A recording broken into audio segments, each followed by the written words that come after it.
rafiki yangu ameibiwa hapa. Nimeamua nielekeze wote kupitia video hii. Kuna hii biashara inaitwa catfishing business. Inahusisha utapeli wa kihisia kwa namna moja au nyingine.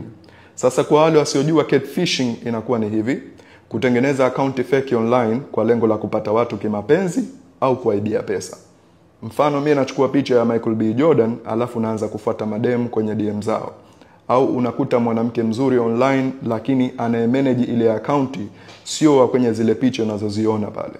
Ukiona mwanamke mzuri wa kupitiliza yupo TikTok au Insta na yupo faster kujibu comments na DM, kuna uwezekano mkubwa huyo ni mwanaume bro, au ni mwanamke ambaye anafanya catfishing. Subiri nikupe mfano mwingine. Tuseme mtu anaishi Sudan akakutana na account ya huyu Rushaina wa Tanzania. Anachukua video na picha zake, anafungua account Sudan kwa jina la Lailati. Anaanza kuposti video zake kule Sudani na muziki wa Kisudani kwenye background. Sasa nahisi wa Sudani wengi hawamjui Rushaina na ndio mara yao ya kwanza kumuona huyu Lailati. Kwa hiyo wanaona tu ni mdada mpya mzuri, anaonekana yupo charming, anajibu message kwenye DM na comment. Kila mwanaume anayejibiwa DM anajikuta yeye ndo mwenye bahati. Sasa watu wa DM na kutaka kumtongoza, anatafuta namna ya kupata pesa kabla ya kuonana nao. Kuna rafiki yangu ilimkuta hii, akatuma pesa kwa mdada ambaye alisema yupo Zanzibar tu. Alinionyesha mdada, nikawa like damn. Akawa anasema amemtumia tu kama 70,000 ya nauli.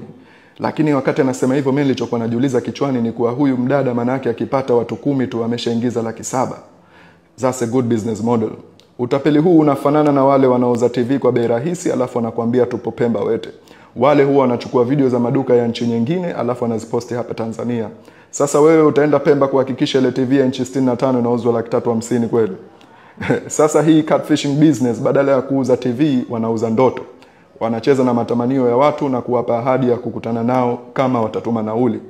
Hii ni craziest business idea kwa sababu inakiuka maadili kwa mtu ambaye anakiuka maadili. Unajua ili hii kubali, unahitaji mdada wa nchi nyingine ambaye anajiposti mara kwa mara na muda mwingine anaposti picha za kushawishi. And then wewe uje uziposti Tanzania na kutengeneza identity nyingine, which is very wrong but very profitable.